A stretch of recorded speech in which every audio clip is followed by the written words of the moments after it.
Proudfoot's incredible season left him with 9 wins out of 11 rounds. The Pennsylvania native had something to prove and did so with authority. But having achieved his goal, will he be able to keep up that same incredible force this season? We'll find out soon as we get ready to watch round 1 of the Bootleg Racing League's Dirt Street Stock Series. And you'll see it all live here on the Global SimRacing Channel. Hi, I'm Joe Peak, and with me in the booth is DJ Clark. Behind the scenes is our director, Sean Crackers Ambrose, and he's using cameras provided by Dougie Beard. Eldora is the traditional season opener here for the BRL Street Stocks. Let's head to our track guide to find out more about this place. Welcome to the world's greatest dirt track, Eldora Speedway. Located in Rossburg, Ohio, northwest of Dayton, Eldora opened in 1954 and has been one of the premier dirt tracks in the country ever since. The half-mile clay oval, now owned by Hall of Fame driver Tony Stewart, is the perfect track to learn the ropes in any dirt car. It's versatile in its ability to host great racing across the board, including the winged and non-winged sprint cars, modifieds, and all 3 late models. And Eldora features fast and sweepy corners, a slight bend down the back straight, mainly attributed to a rounded-off corner exit in turn 2.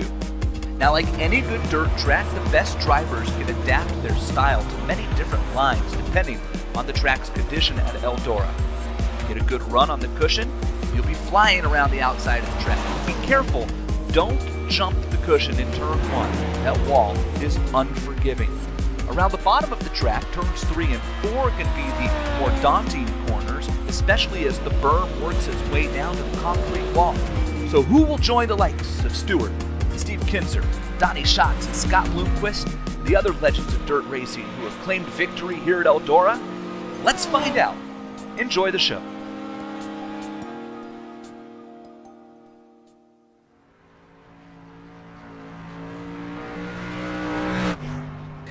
Well, DJ, it's a big track, but it's also big, heavy cars. So what is that going to mean for the street stocks today?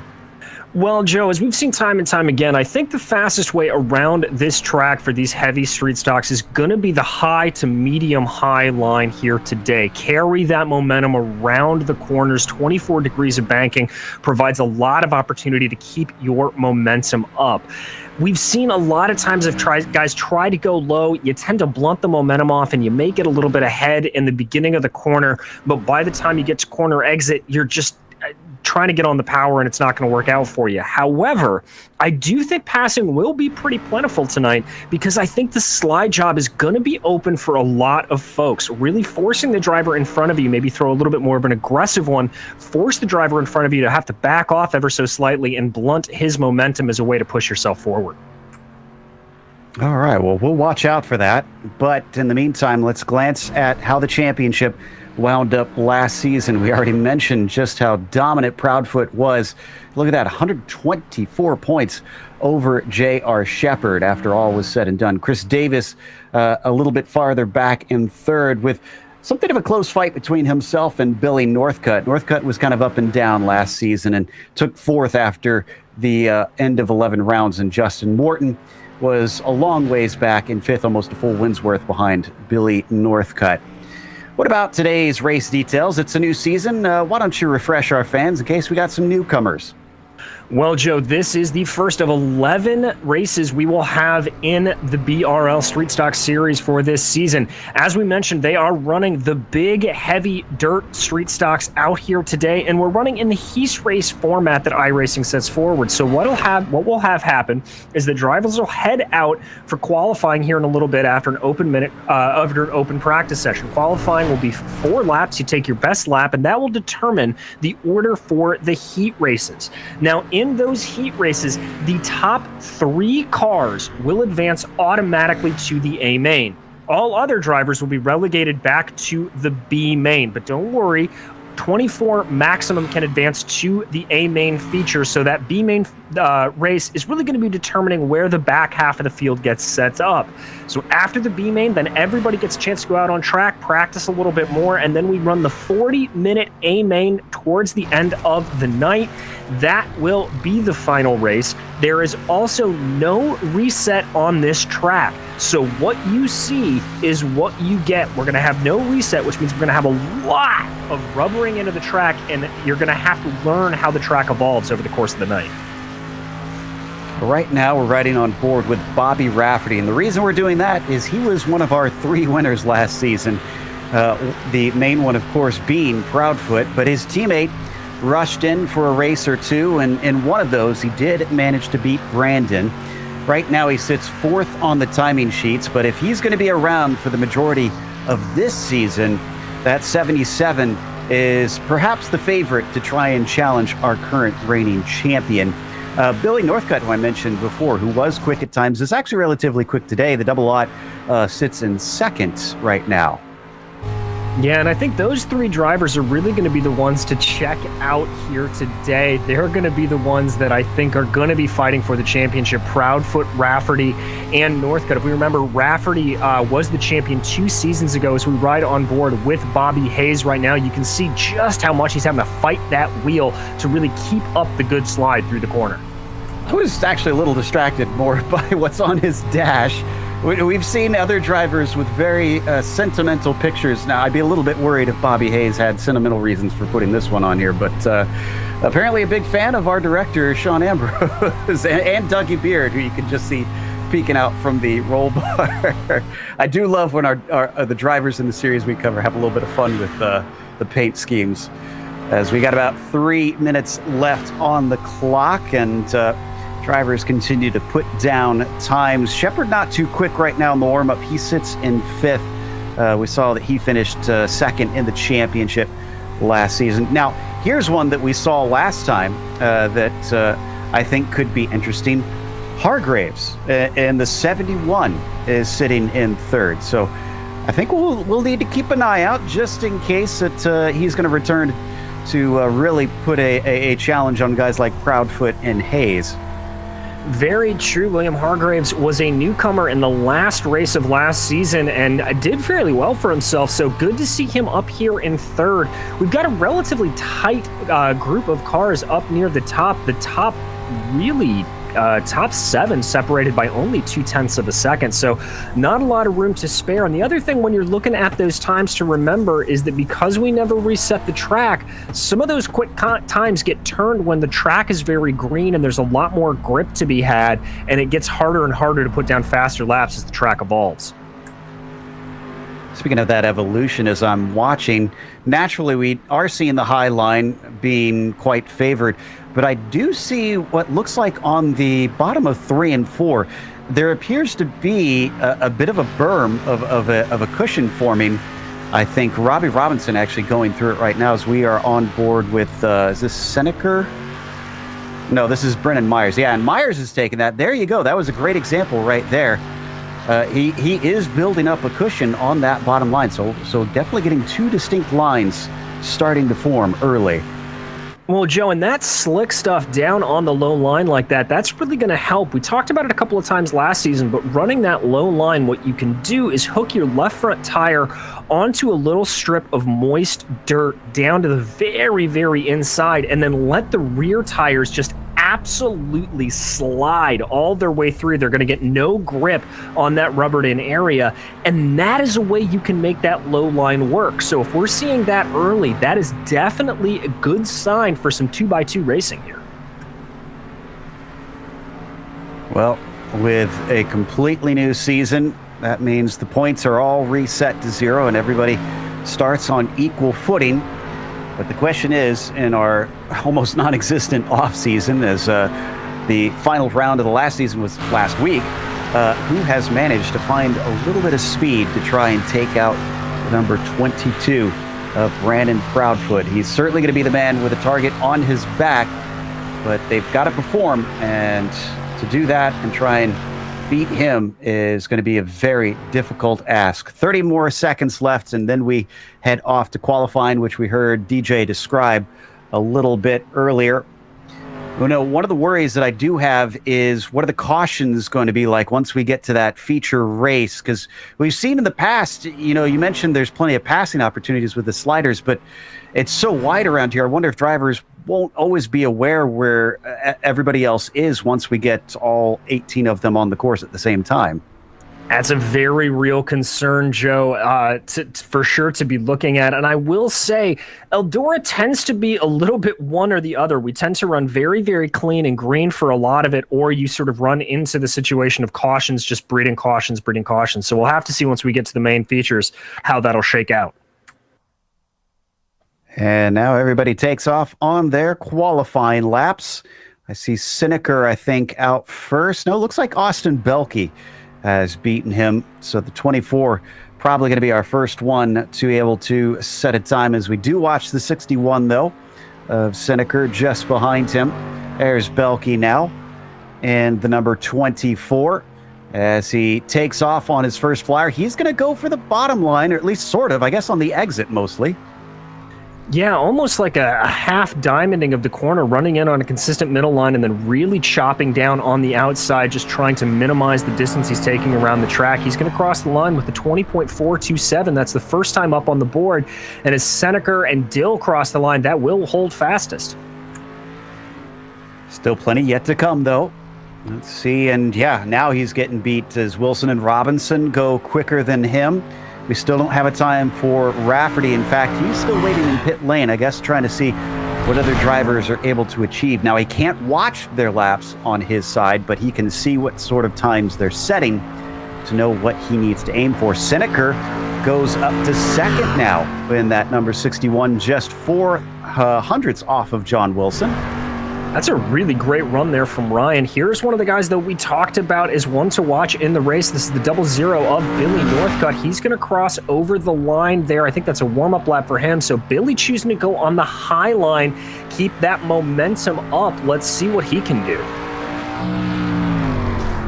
As he cycles around, Northcutt on his first lap, and the double aught heads across the line. It is going to be a 20.2. That'll put him into second. A nice job, but Bobby Hayes just came across. He went in fifth, and Rafferty as well just took his first lap, and it's going to be good enough for the front row as well. And look how tight that margin is, 21 thousandths of a second between Hargraves and Rafferty. We watch Chris Davis here coming across the line, unable to improve on his 8th best time as is. There's Jason Menda coming across. He's currently 12th. Let's see if Justin Morton's got anything left in the tank. Ooh, couple hundredths off. A lot of our drivers have taken all 4 of their laps now. I see Jason Best on his second, just slightly slower, but he sits in third, so not looking too shabby. He was another one who was very good at the season finale at the dirt track at Charlotte before, unfortunately, he got caught up in some accidents, as the third-placed runner in the qualifying takes his third lap. 20.472 is about 0.2 slower, sadly. And that's what we're seeing from a lot of these drivers. We're seeing some very significant fall off as the laps continue. This is JR Shepard coming to complete his first flying lap. Let's see what JR's got stored up in the tank. He's going to cross over the line with the 22.91. That will put him in fifth. But Proudfoot is now on the track. He's running the low line in 3 and 4. The Pennsylvanian driver is off and across the line for the very first time in his qualifying. It's a 20 flat. That is good enough for the top spot by nearly a full 10th. Picking up exactly where he left off is Brandon Proudfoot. A mega lap there, showing that he likes to run the high line. We've seen him time and time again be able to excel on the high and excel on the low, and looks like today is no exception. That second lap, though, not nearly as fast, about 0.4 off. Shepard now down into the line. The 98 does not go faster. Another 0.2 slower for him. We turn our attention back to Proudfoot on his third lap. Once again, looking at that low line. Let's see what this one has in store. A 20 flat again. Faster by a little less than 1/100th of a second. And you saw, Joe, as we rode on board, he had a little bit of a drift up off the line that he would like to coming through 3 and 4. And I've got to say, that has got to be terrifying to see for his competitors. That means he's got even more speed in that 22 machine. Not in the qualifying, though, as his last lap was not faster. We're waiting on Shinosky to set one. He's got enough time, I think, for his last 2. And, oh, that one did not count either. Oh, and this one's not going to count as he banged the wall yet again. So that is it for Matt Shanoski. He's the only one that will be unable to set a time in this qualifying session. Everybody else is done. As we wait for the session to tick over, we'll go through our starting grid for the first heat in a little moment's time. And then we'll take you racing for the first of 4 heats today. And as they now line up, looks like we've got our first 5 out there. So our starting order in the first heat today is going to be Brandon Proudfoot, no surprises, on the top spot. It'll be Billy Northcutt who starts in second, with Bobby Hayes in P3 and Robbie Robinson in 4th. Then it is Ron Snyder rounding out your 5-car field. I have to say, Joe, I'm a little surprised to see Billy Northcutt qualifying in 5th. I would have expected him to be a little farther up the field, but it's going to make for a very exciting heat race with 2 of those potential title contenders being able to duke it out for first position. Now, Ron Snyder's not put his car on the grid now. He has. I was going to say, I see everybody in the session, so I didn't think we were missing anyone after that. So all 5 will take part. We're watching from onboard, Robinson there for a brief moment. And the pace truck is going to take off and lead them around. Can Northcutt maybe do anything to see if he can challenge Proudfoot, or will this be another rout in the first heat for the 22? Well, we will have to see. That qualifying that Brandon set down is definitely a calling card saying, I still have the speed. It will be interesting to take a look at, though. Remember that leader does get lane choice in both the heats, restarts, and all of the features. So we'll have to see what Brandon decides to do. We saw him have some success up on the high line. Looks like he's going to opt to stay low here.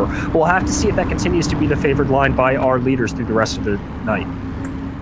That's a good point, especially once that track gets really chewed up.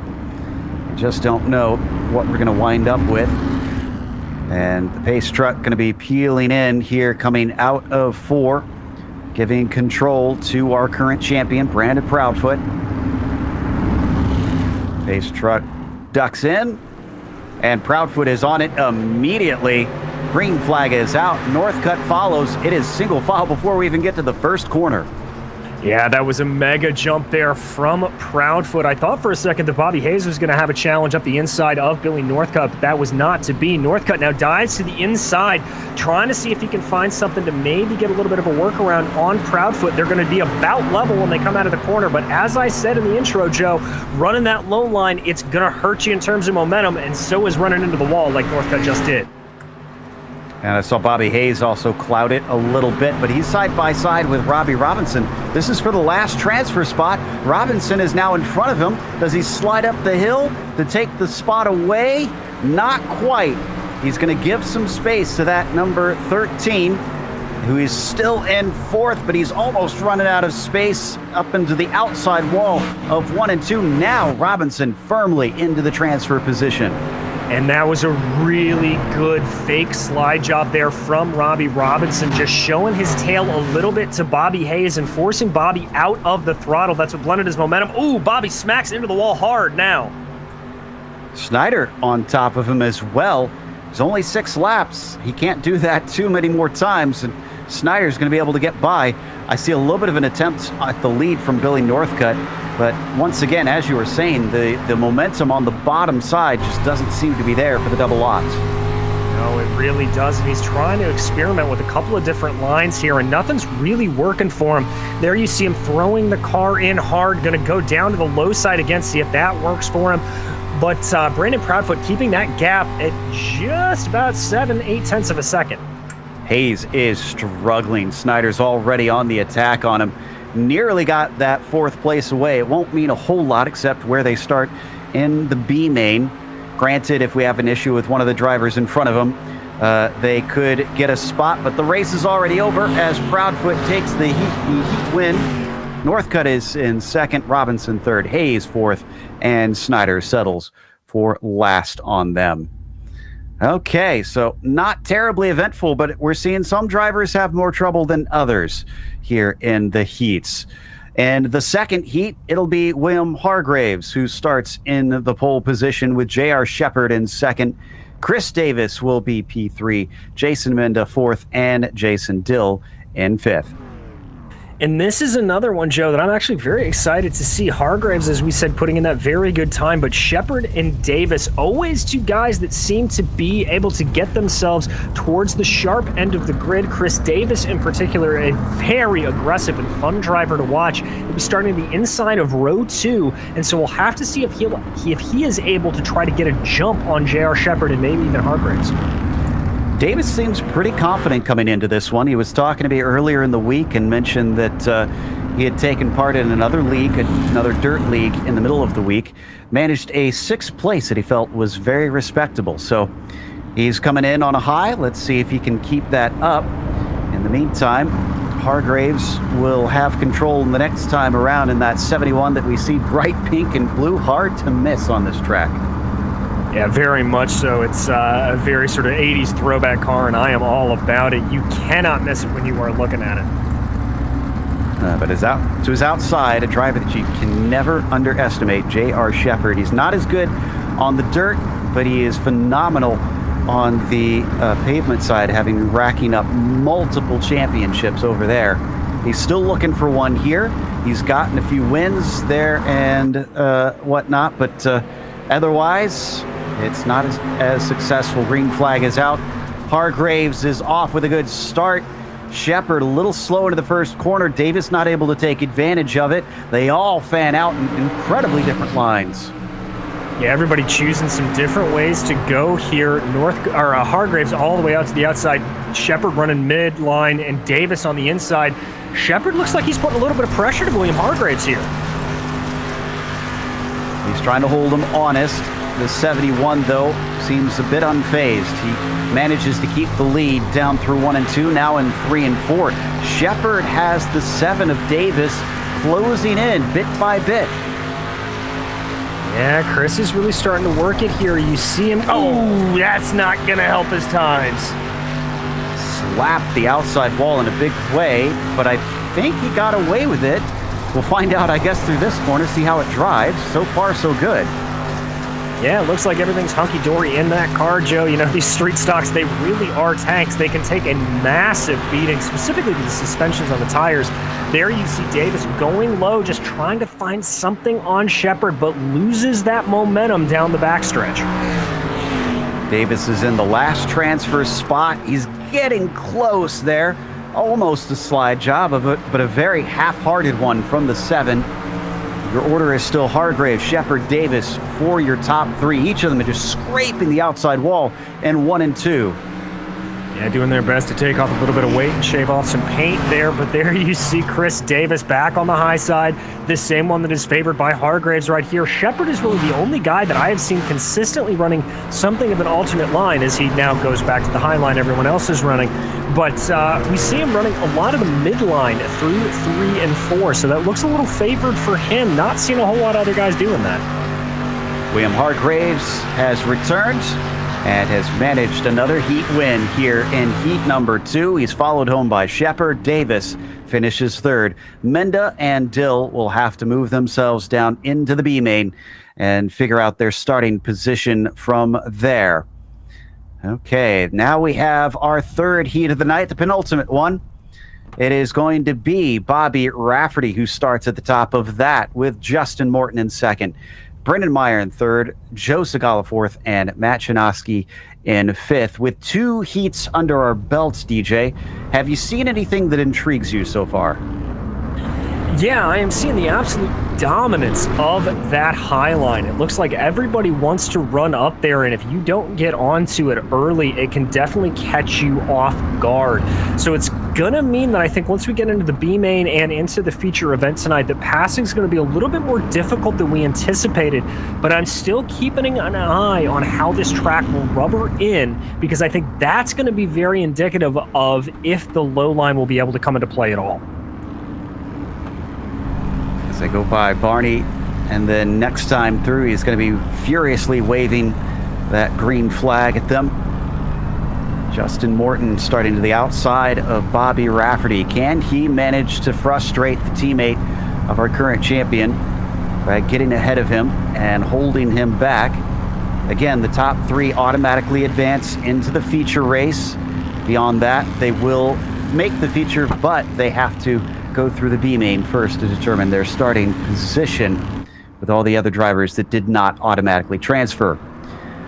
Pace truck is in and the green flag is out. The 77 looks good off the line. Down low, a bit of a challenge for second. That looks like Brennan Myers. Oh, but he smacks the inside wall, over anticipating his turn in. Ooh, and that's going to give that position over to Joe Segala, who's now up in third. We saw Bobby Rafferty going low and running a slide line through 1 and 2. I thought it may not have worked out for him, but he was able to keep up his momentum. Now chooses to go back up to the high line, but Justin Morton running it quite well. We saw several times last season, Joe, Morton make a stellar run through the field running high. Now he chooses to go low through 3 and 4. This is the closest, I think, that we've seen any of the drivers run to our leader after the first lap, making sure to keep it within about 2 car lengths up to that number 77. We ride on board with Justin Morton. We're going to get the halfway mark next time by, and just like last lap, he's going to try the low line yet again. It didn't work last time, and it's not going to work this time. I think he had to check himself up ever so slightly there. You saw him starting to drift up the track near the corner exit, and I think he was worried he was going to run into Rafferty. But their last laps, Joe, pretty much dead even in pace, only off by about 0.03 of a second. So Morton's clearly got speed enough to compete with Bobby Rafferty here. Well, with more cars in the equation as Morton gets a little bit of the outside wall but keeps it going.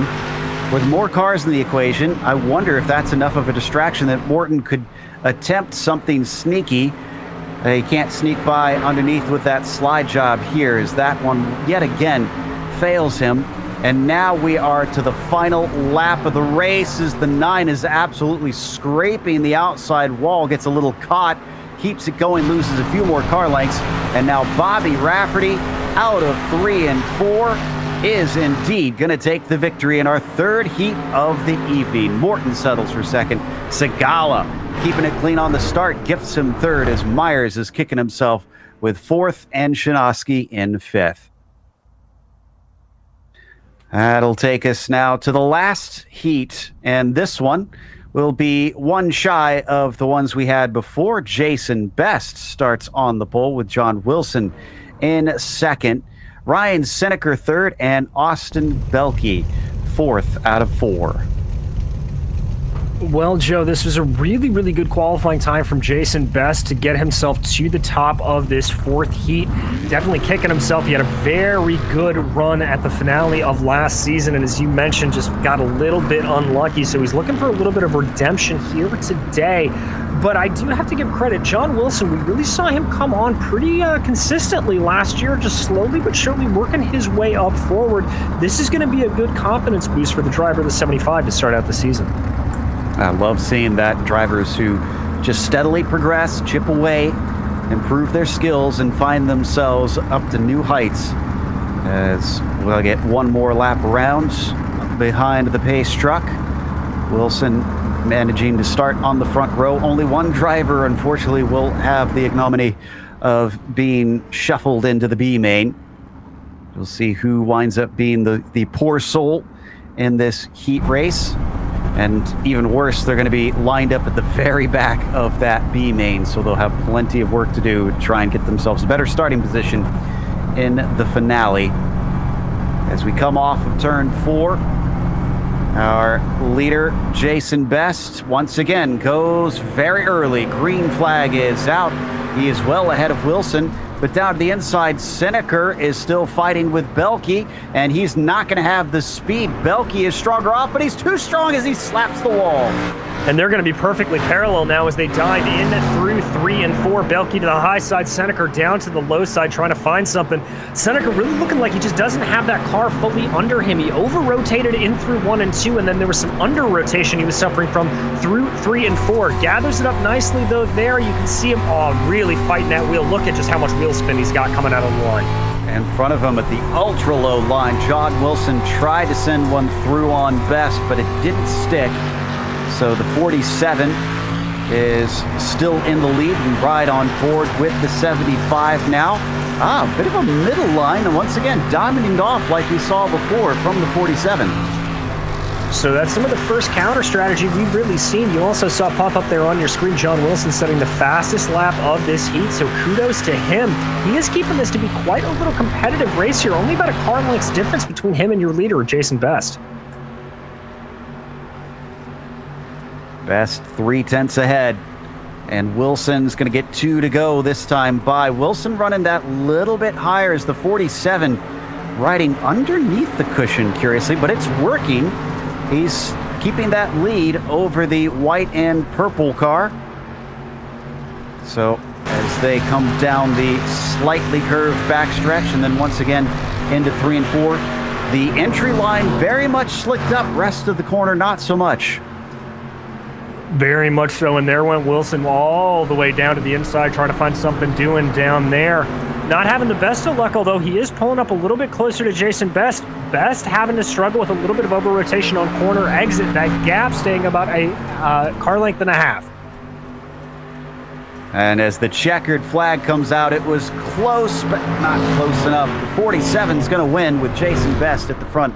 Wilson second, Belke third, and Seneker is the one who loses out this evening. That means that we are now taken to the consolation race, the B main of the evening. This will be the largest field we've seen competing at once, and it'll be Bobby Hayes who will start on that top spot. Jason Menda will be starting in second with Brennan Myers in third. Ryan Seneker will be P4, Ron Snyder in fifth, and Jason Dill in sixth with Shinosky in seventh. Well, Joe, this is going to be really interesting to see what happens when we add a couple more of these cars out to track. We'll have to see how they handle it. And as we've mentioned about, this is an area where we'll start to see some of that dust and dirt that is a new addition here to the way it really plays up. The dirt particles lingering in the air as a result of the new update that iRacing put through. We'll have to see if visibility is going to start to go down with the more and more cars we put out on track. Those cars heading on track right now. Bobby Hayes in that number 13 with the red and white and blazing across his car. Let's see if he can take a consolation victory. Is something of a literal consolation. Doesn't really get you much more than a better starting position and a stat on your scorecard. Watching from the very back right now, the 94 of Matt Shinosky at the 6 cars in front of him. Well, you are very right about that really just kind of being an asterisk on your scorecard there, Joe. But I will say, in terms of driver mentality, if you are able to come out of the B main with a victory, that can give you a little bit of a confidence boost going into the A main. And you may see a driver that does it make a few more aggressive passes when we get to the feature, just having a little bit more confidence and thoughtfulness in the car. Also worth noting, it is 10 laps instead of 6 like we saw before. So 4 more laps around here. Still no cautions, though, as the green flag is out, and Bobby Hayes gets a good jump. Once again, a battle for second. Menda is the one on the outside with Myers on the inside. They come off of 2, and Myers is not going to have the advantage. Menda running up top with a nose ahead. Well, now we're going to really be able to see just what that momentum can do. But Myers about parallel with Menda as they cross the line. Oh, big smack into the wall for Menda. That's going to slow him down. But it looks like the momentum's not going to be fully blunted. I think Myers had a nose ahead coming out of the corner. Momentum still with Jason Menda going in through 3 and 4, though. Can't give up on it yet. The 25 is still working that very, very bottom off of there. I think he may have led across the line. No, Myers was ahead of him by 2/100ths of a second. It's tight, and now Menda is getting way too hot in the corner, actually, as he bounces off the wall one more time. Oh, but he's still able to pull ahead at the line, have a full room to air. Oh, and both he and Myers smack into the wall hard now to see who can collect it better. But look down to the inside. That's Ron Snyder with some momentum. And Snyder, I think, actually took it down low when he saw those two get into the wall, thinking he doesn't want to become a part of whatever that's forming into. He manages to get side by side with Myers, but can't complete the pass. Once again, big chunk into the outside from the 25. Has to take evasive action, exiting to make sure not to get into Menda. And here comes Myers down on the low side again, seeing if he can make that super low line work. He's got a nose out of 4. I think they were just about perfectly parallel, if not Myers a little bit ahead going across the start-finish line. But here they come down the backstretch. Almost looked like a little bit of netcode between the two of them as they bounced around off that corner. Menda's not giving it up, but Myers is certainly making them hustle. They come across the line. We're now past halfway in this race. Watching both of them is Ron Snyder, who himself grazes the concrete. Oh, and he's going to come together. Big smack into the outside wall after he gets a shove from Myers. But Snyder able to gather it back up under him very, very well. And there you exactly saw that momentum like I was talking about. If you do not get that line perfectly down on the inside, you're going to have a little bit more room for error up on the high line to carry the momentum. And that's exactly what Ron Snyder's done. He's ahead of the 25 of Brendan Myers. Wow, did not expect that to work. And kudos to the 29. 2 to go this time. All he has to do is withstand the pressure of the 25. And that will give him another spot to start from higher up in the feature race, which all 7 of our drivers are going to go to. Shinovsky did sadly DNF, but he will have a fresh new car for the feature race. Now 1 lap to go as they cross the line. Brendan Myers trying to work up on the high line, just getting all kinds of up into the gray. You can see him smacking the wall. That's Menda starting to challenge Bobby Hayes for the lead, though.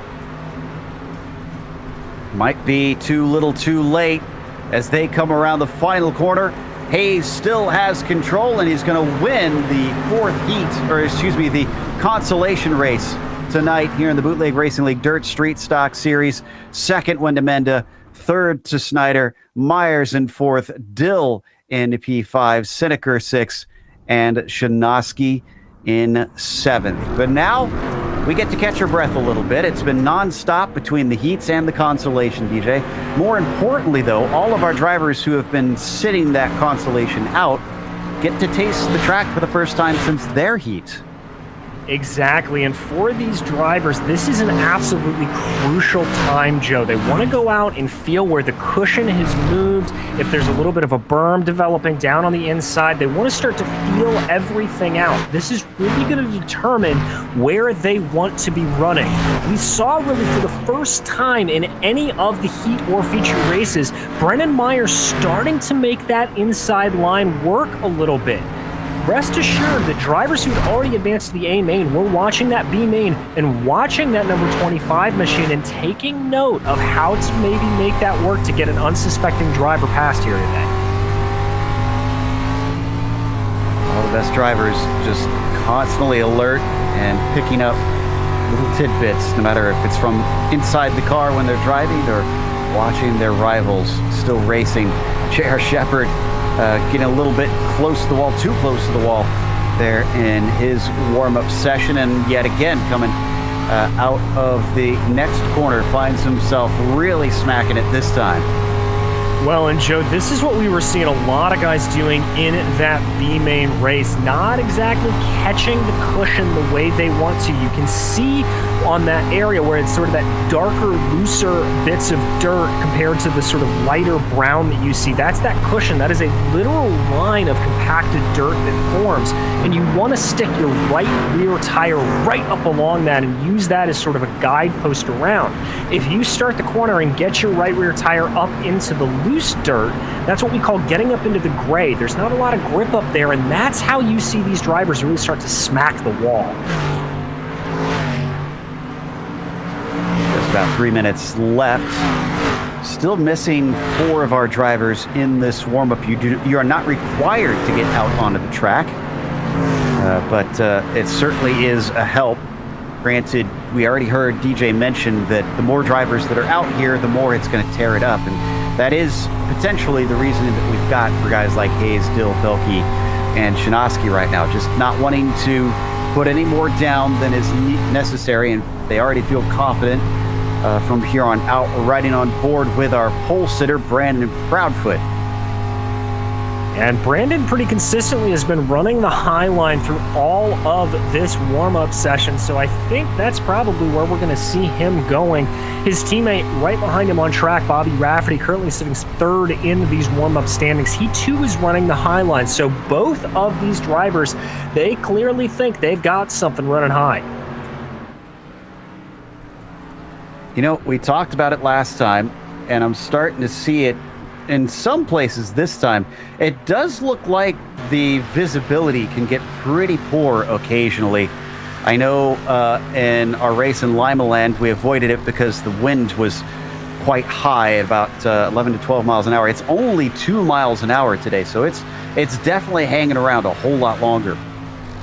It really is, Joe, and I was noticing it during that B main. It seems like the main visibility problems are really developing in turns 1 and 2, specifically about turn 2, although now I'm seeing it a little bit right at the middle of 3 and 4 as well. So that's something to keep an eye on. If we have an errant spinner in the middle of the track or something like that, that visibility may prevent drivers from being able to have some avoidance, and it may cause a yellow or two to come out. Let's hope it's not too much of a caution fest, that we keep it green as long as possible. And there is a good, yeah, right there really shows you how much the dirt is building up. Now that doesn't look to be as much of a visibility issue, but certainly can get worse than that, because it'll be a lot thicker once they get all 18 cars out onto the track. So who has what for Proudfoot? We've got a couple players to watch out for. Hargraves in the 71. Bobby Rafferty in the 77. Northcutt, who hasn't fared as well this round, but was quick at times last season, in the 00. One to watch out for. Or will we see J.R. Shepard really start to shine this time and get that 98 onto the top step of the podium? We'll find out soon enough. The clock ticks over, and we head off to our next race, our last race of the evening for the feature here in the Bootleg Racing League's Dirt Street Stock Series, round 1 of an 11-race series. Brandon Proudfoot puts it on the pole out there with William Hargraves starting in the 2nd position. Bobby Rafferty, he'll be starting P3 with Jason Best in 4th. After that, Billy Northcutt starts P5.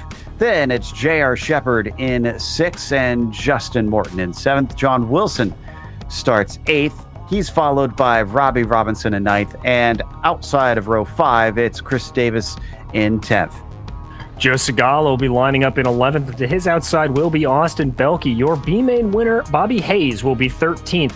And to his flank will be Jason Menda. Behind them, Ron Snyder and Brennan Myers. And then Jason Dill and Ryan Seneker, with Matt Shinosky bringing up the back of the field. See, it looks like we got everybody out there, so that pace truck should be taking off in any moment, as well as our traditional fireworks and flames here around Eldora. So one thing I do like is that iRacing tries to recreate a lot of the spectacle that is put into racing nowadays, and some of the tracks certainly look to create a show for the fans that bother to come out. And well, if you're going to bother to get a whole bunch of people to together to race on the virtual world, might as well do the same. Exactly, and it's always kind of a cool thing when you're crossing over the line in the sim, and you can see that. It just really adds to the experience and adds to the excitement. But here these drivers are starting to line up. It looks like Proudfoot is going to take that inside line once again, so that's what we saw him do in the heat race. He's sticking to it here in the feature. Just a little note, I see Jason Dill has been given an end-of-line penalty, so he'll relinquish a couple of his spots and start at the very back of the field.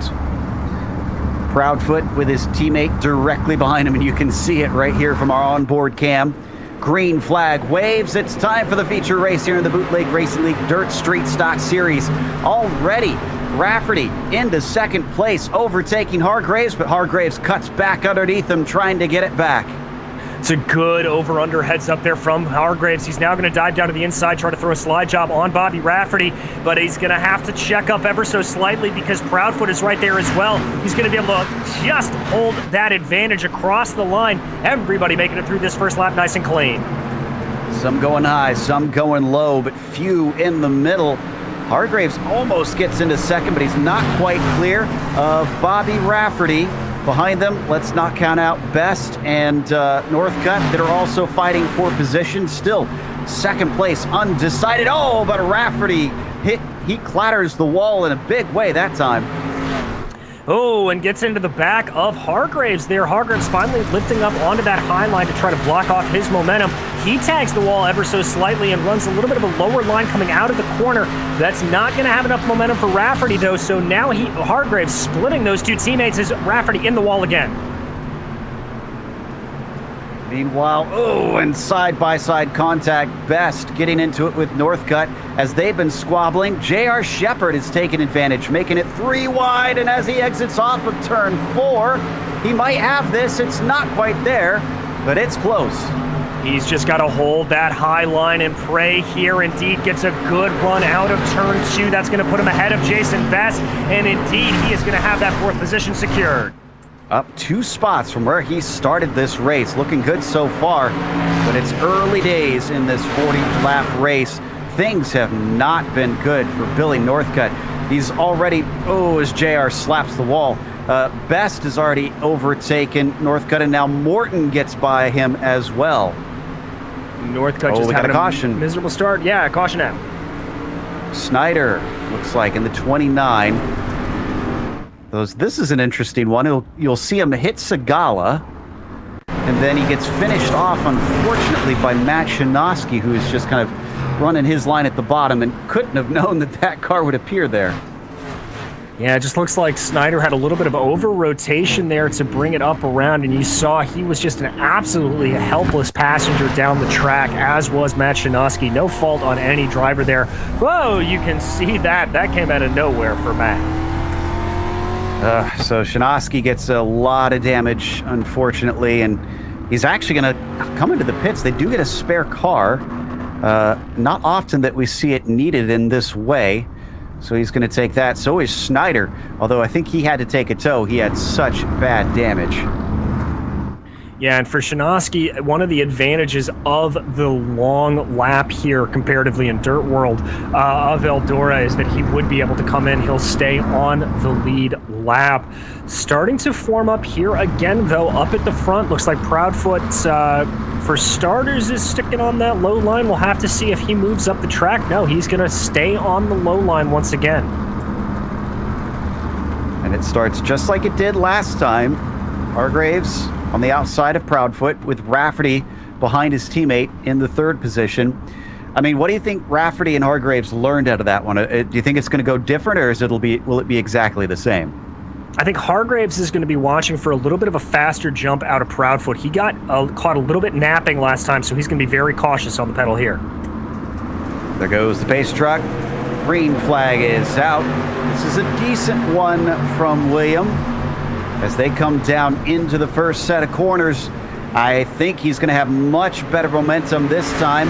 Looks like he'll stay ahead of Rafferty, who falls back into 3rd. And Hargraves trying to go for a little bit more of a medium line there, seeing if he can get anything over Proudfoot, but Proudfoot just expertly piloting that car around the outside line. Hargraves a full width ahead of Rafferty, so he has him covered off at this point. J.R. Shepard not really able to hold on as close as I would have thought in 4th, but here he comes behind Rafferty.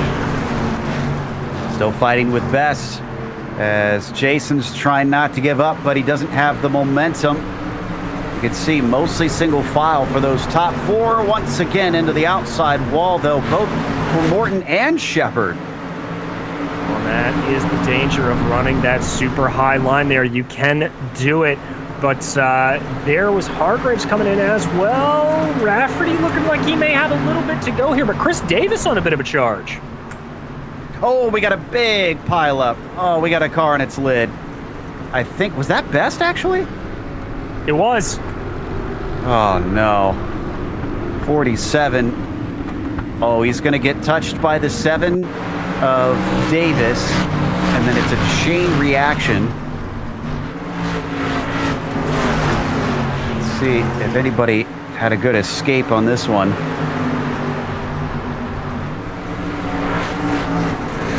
Actually, it looks like, I think Brennan Myers, no, excuse me, Austin Belkey, the 24. Let's watch from on board this. This might be a little bit of luck, but even still. Wow, and he can see the car already going up and over. And the C's part, the 24 gets a number of positions, and he winds up in 11th. Well, he'll be thanking his lucky stars on that. And as for that contact between Davis there and Best, it's a bit of unfortunate incidental contact. I think Davis was just driving the normal line that he was. Best didn't really comprehend just how close he was up his side, and Best thought that he had a little bit more room to be able to go up to the outside. Clearly there wasn't, and that's what sent the driver of the 47 out here today. This is not boding well. We've already had 2 quick cautions in the first dozen laps. So let's hope that they can clean it up for the remainder of this race, as J.R. Shepherd is not afraid to get right up on top of William there in the 71. No, he's not. And William Hargraves, again, didn't get, I think, the start he wanted, so he's going to be trying again to get on the pedal a little bit faster here, looking out the left side of that car, watching the 22. Pace truck is in. Another early jump for Brandon Proudfoot, but this does look better. Hargraves almost fully past Rafferty down into turn 1. Rafferty still using that low line. It's not been working lately in this feature race. He's going to stick with it regardless, as J.R. Shepherd on his high side probably will be happy about that, knowing he can get the momentum here across the line.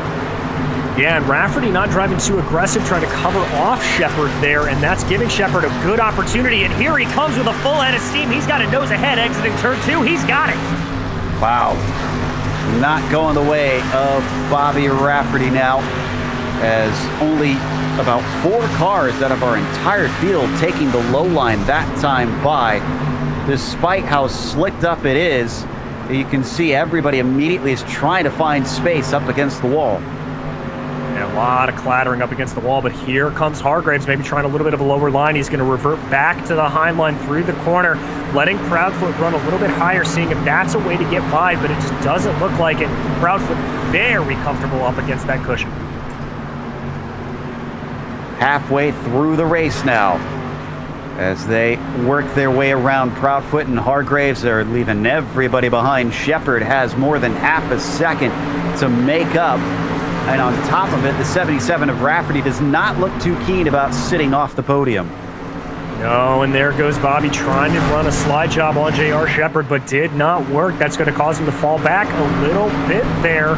So Rafferty's going to have it all to do here again to try to catch back up to J.R. Shepherd and see if he can get by. Now we're only seeing 2 or 3 on the bottom line this time through. Robinson, one of those, is still working just ahead of Belkey. And those two are going to fight side by side. Belkey once again cracking to the top 10. This is a good day for the 24. It very much is. He is up 2 positions right now from his starting position of 12th. So Austin's going to be very happy with that run. In a little bit of a battle right now with Robbie Robinson. There you can see Robbie down to the inside, but Austin able to keep the momentum up on the high line and keep it going. Riding on board now. Looking back at Robinson from Belkey. He's got the top 10. Can he take it to John Wilson, who is up next? Oh, doesn't need to pass Wilson. He needs to pass Menda now, who gets into the outside wall. But Wilson goes underneath. Or excuse me, Menda goes underneath Wilson, rather. Wilson sticks with the high line. He's going to see Menda try and pull the slider, but that won't work. John Wilson very aware of what was going on there. He moves that car up ahead, and I think he's going to be able to cover it off here, and indeed he does. Menda trying to fight back with that crossover line. Rafferty's been having an interesting day, and he's going to try and make it a little bit more calm for himself as he attacks on J.R. Shepherd. He wants to be in the third spot where he can try and trail his teammate, but no, Shepherd's going to deny him just as he also clips the wall. You cannot get any closer than that, Joe. Oh, big contact there for Bobby Rafferty coming in through turn 3, but he's going to be right up behind J.R. Shepherd. Is he going to go for the slider line here again? No, he's going to keep running that high line. Maybe he's going to try it through 3 and 4. He's just trying to find something, anything by the driver of the 98. Nothing sticking yet. He's down to 13 laps to go here. The slide job up and underneath gets him about even across the line with advantage, going to J.R. Shepherd. Now it switches back as he's the one that has to slide it in deeper, and Bobby Rafferty goes underneath him. He does indeed, and JR trying to pinch him a little bit there down on the inside, trying to fight off any momentum. There you see him off the line. He's going to try to get onto that left rear quarter panel. He's barely got it, so he's not fully ahead is Rafferty. Here comes Shepherd fighting back. He's got to catch the slider. I wonder if, oh, and we got a caution. Who was involved in this one? And I'm not seeing it. Might have been Menda. He's in pit lane. Yeah, so it was Menda. And looks like Segala involved in it. Myers and Best. All right, so we watch the 45, Jason Menda, big clobber into the wall there, just trying to get the car wound back under him. Can't really get it through the corner. There the car starts to over-rotate, and that is the 81 of Joe Segala spinning in sympathy, as is the 47 of Jason Betts. So some beautiful synchronized spinning.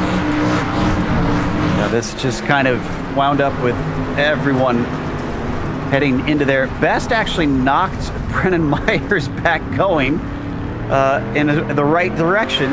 The 25 still accruing damage from that, but loses fewer positions than those around him. Menda still taking repairs in his pit stall. Best has since come out. Segala is in 13th.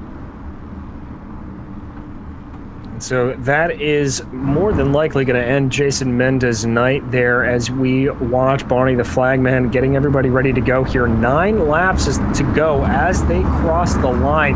You can see those top 3 staying relatively steady, but J.R. Shepherd and Chris Davis having some good runs up through the field.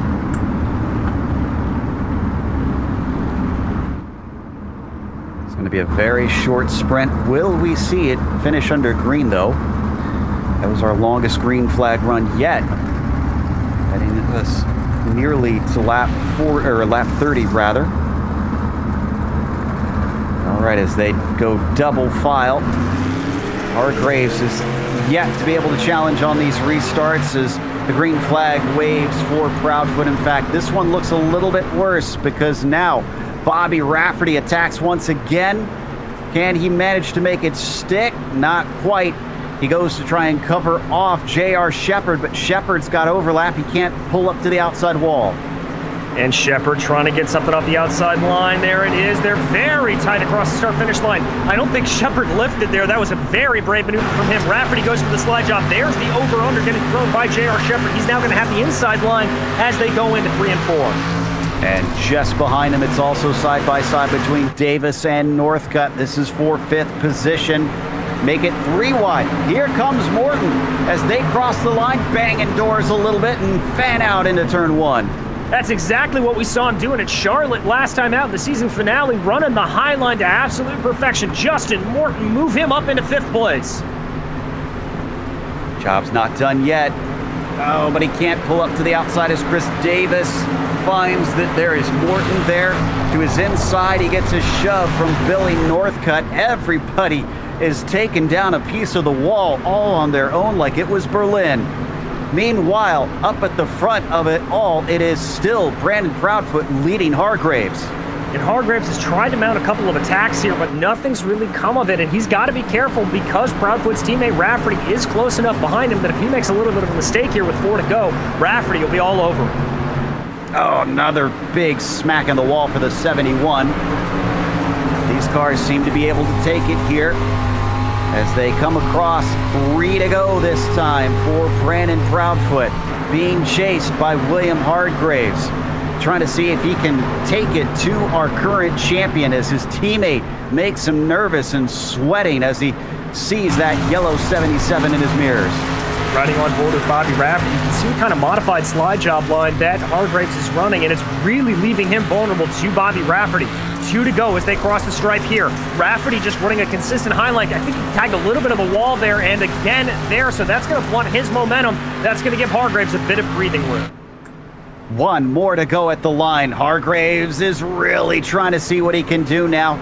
Attempts a slider, but he clearly knew that it wasn't going to bear much. So, as they come around 1 and 2, can't pull it there.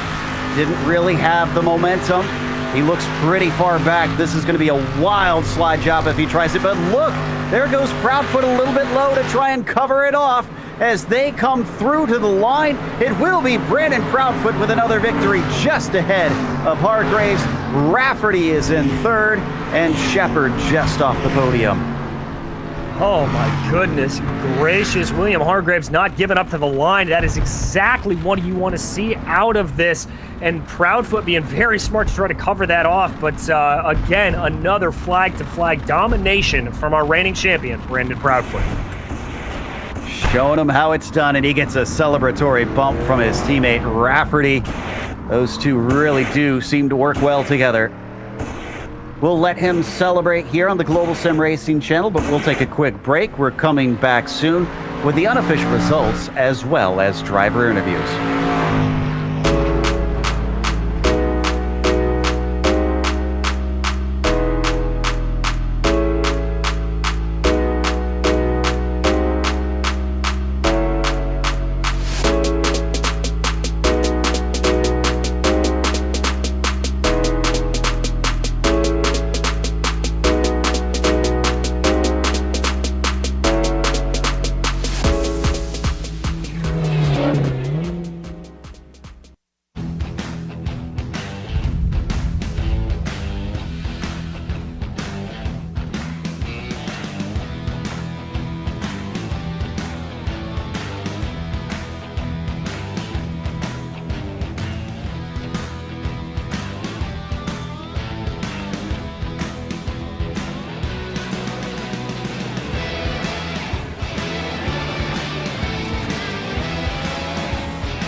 Welcome back to Eldora, round 1 of the new season here, and the Bootleg Racing League Dirt Street Stock Series has once again gone to Brandon Proudfoot. It seems he's still got it in him, even though he's already taken a championship. William Hargraves did challenge him much of the way, and it does look like that 71 is going to play a little bit of a thorn in the side of the 22 and make him earn that one.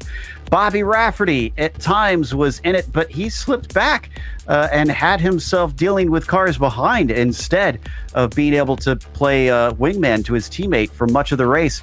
J.R. Shepard was fourth, and Justin Morton finished in fifth. And it was Chris Davis who did deliver on his confidence. He went from 10th on the grid to 6th in the end. Austin Belke up one more position than him from 12th to 7th. And then Billy Northcutt finished in 8th. John Wilson was 9th, and Robbie Robinson was 10th. In 11th was Bobby Hayes, followed by Joe Segala in 12th. Matt Shinosky had a little bit of damage early on, but was able to come back for 13th. Ryan Seneker finishing behind him in 14th. Brennan Myers seeming to be involved in almost every yellow we had today, but was the last car finishing today in 15th. Behind him, Jason Best finished a lap down. Menda, Dill, and Snyder all having DNFs. Well, that's going to take us to our winner for tonight, Brandon Proudfoot. And as we get ready to talk to him, it has been obvious now after the first round that, Brandon, you've still got it in you. You're not going to let winning a championship make you rest on your laurels. But how nervous are you with Hargraves back there now? As I said there at the season finale, everybody's stepping up their game, and definitely couldn't make mistakes tonight, that's for sure. Now, it seemed like the high line was absolutely the way to go from our perspective. Very few that we could really catch making the bottom work. What was it like inside the cockpit? Are we right in that assessment? For the most part, yeah. The top's really dominant here at Eldora Speedway, but towards the end there, whenever the entry and the exit start to get a little the cushion gets a little thin there towards the outside, you know, it's that right rear, which I try to preserve as much as I could tonight. Starts to get a lot of people catching out, and that almost like a slider line coming in, a little bit of a cutoff coming out, which William there at about lap 25, he found that, and that's where he was catching me the most. That's what kind of progressed, at least for me, towards the end there, and trying to preserve as much of the car as I could, because even though I've got a lot of experience and a lot of speed, I'm one of those guys where I don't like dragging the right rear along the wall. I find that kind of cheesy, if you will. Well, let's talk about the very last lap then, right into the final corner. We kind of expected William to try something desperate, and he did go very low, but you also cut down. Was that trying to cover him off just in case? Yep, that was exactly that, and it was a good move by William there at the end to kind of snug it to the bottom, because I did the defensive thing and tried to project as much as I could, and unfortunately, for how black that track is, that's a long way to project, and he tried taking the short way around, and that just about got it for him. So good run there, William, there at the end. Clearly some strategy games going on between Brandon and William, but congratulations on another win this season. Yep, thank you. Thanks. Fistful of bourbon. Winners get whiskey, baby. Got the opener. General Tire, Polaris RZR, Vision Wheel, Rigid Industries, Dirtfish, JSP XTV Axles, Gibson Performance Exhaust, Acronis, Sant Racing Fabrication, 07 Designs, Chris Leone, Lowell, and everybody that came back here for the opener, and you guys are coming back for another season. That was our winner here today and current champion now, though. DJ has caught up with the second place finisher, William Hargraves. William, it looked like you were either fending off an attack from behind from Bobby Rafferty or going after Brandon Proudfoot, but either way you cut it, that high line was the only way to be out there tonight. But how was it around Eldora? Man, this is a track I definitely do not like. The racing tonight was fantastic as far as that went, but I just don't like this track. It's so top dominant, and it's tricky to pass. And I mean, you can throw sliders, you go back and forth, but it's tough to do it and tough to do it right. So I was pretty content there riding behind him and hoped he made a mistake, and he didn't. And so we'll take second for sure. Well, I'd say second is a pretty decent result. And as we head into the rest of the season, everybody's talking about who's going to be the one to be able to knock off Brandon Proudfoot from his championship throne. Do you think that could be you this year? Well, I'm gonna give it a shot, man, for sure. I can't make no promises. He's real fast. His teammate there right behind me, he's real fast. There's a lot of fast guys in here, and it's a lot of fun though. I got a lot of respect for these guys already just by the way they race. I love the clean racing style that's in here, and I'm having a blast. Well, that's all you can ask for. So, turning our attention to next week, then, a bit of the polar opposite as we head to Weed Sport. I think that is anything but a top dominant track. How do you think it's going to go there? You feel a little more confident? You like that one a little better? Weed Sport is a track I actually a lot of people don't like it. I do like it. It's a real technical track, and it gets real racy. Like you said, it might get a little bit top dominant, but there's definitely going to be two lines at some point there. I'm looking forward to it for sure. Well, I can tell you we are, William. And before we let you go tonight, anybody you'd like to thank for your second place run?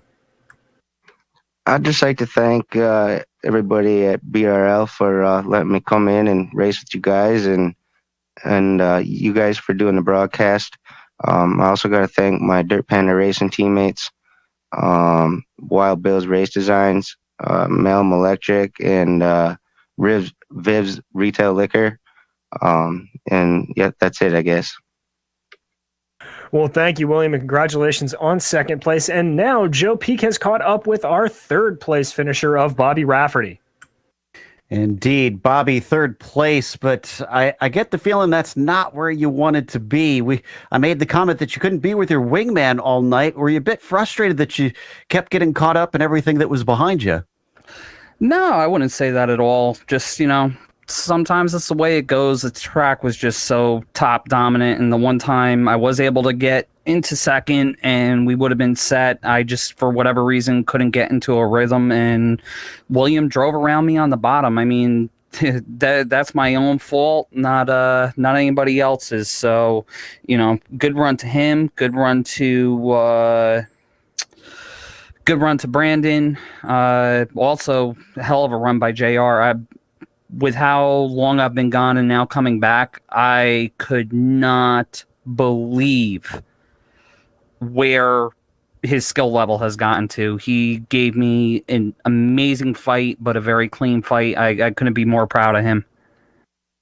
Yeah, we were talking about that as we were getting ready for the racing, how much he's improved here on the dirt side of things. But if you hadn't been stuck behind guys like JR and William for part of the race, do you think you could have maybe taken it to Brandon, or do you think because of the struggles that you had here today that really was kind of where you were meant to be? I think towards probably about the last 15 laps, I started to really get into a rhythm, and I feel like I had something for the two of those guys. But like I said, with it being so top dominant tonight, even if I had caught them, it was going to be a matter of them having to make a mistake to get around them. Like I said, it just was choo-choo around the top of the track. That's sometimes the way it goes. But, for being out of the league for a while and come back and start off the season with a third place, I'll take it. Again, like I said, congrats to my teammate Brandon. Hashtag winners get whiskey, baby. A couple weeks ago, after the new build came out, we heard a lot of concerns from drivers about the visibility with the change in the smoke and dirt model. Now that you've had a chance to race for it for a few weeks, one, how was it tonight, and how do you feel about it? Brutal, and I love it. It was definitely brutal, especially because I run VR, and luckily I'm able to have a PC that's capable of running stuff on pretty high settings. I've got the dust where it's it's turned up, and there was a few times that I absolutely smashed the outside wall because I did not know where my car was at in conjunction to where the wall was. So I definitely think it's a good thing. I can't wait till, God willing, they bring in tire wear. I want it to be as realistic as realistic as it can get, between tire wear and a really good damage model where it's gonna punish you, so we could stop seeing some of these guys just continuously bang it off the wall. Like tonight with me, I shouldn't have finished that race if this was real life. I would have knocked the rear end over to the left side of the car probably about 4 foot, and we would have been done. It certainly looked like they were a bit of tanks, but again, congratulations on a podium, and can't wait to see you when we head off to Weed Sport. Thank you very much, brother. Before I go, I got to thank my team and my sponsors: Fistful of Bourbon, Jim Beaver Esports, General Tire, the Motorsports Drop, Sans Racing Fabrications, 07 Designs. Hopefully, I'll be with you guys here all season, but in not this upcoming weekend, but in I think it's 3 weekends. We're gonna find out my work schedule at my job. So for the year, hopefully I'm gonna be off on Friday nights, or at least have morning shift on nights. If not, I will be still at work when you guys are playing. So fingers crossed I can make the full season. If not, we'll see what happens. All right. Well, we'll hope for the best. And that was our third place finisher, Bobby Rafferty. That wraps us up as well. So, of course, we want to thank the Bootleg Racing League for bringing us back for another season of coverage. And also, we want to thank the companies that provide the software and the hardware for our broadcast listed here on your screen. Additional thanks go to June Lalonde, who provides our wonderful music. See the screen for how to get a hold of more of her great work, including her new album out now on her Bandcamp. Thanks to the team today, DJ, Sean, and Dougie. If you'd like to find out more about GSRC, including upcoming races, you can find it at globalsimracingchannel.com. You can also check out our social media through the outlets listed at the bottom of the screen. And if you'd like to support the channel, check out our merchandise store at gsrc.storenvy.com. Link is in the description below. Don't forget to subscribe to our YouTube channel as well, so you don't miss a moment here on GSRC. The next race is going to be at Weed Sport, Friday, April 9th at 8 p.m. Eastern. But we also have upcoming races for our other series listed on the screen, so check those out and mark them down on your calendar. Up next this evening, we have 4 Drink Friday. That'll be at Okayama and the Legends cars. It'll kick off at 9:45 p.m. Eastern. Until next time, though, race clean, race hard. We'll see you on the track.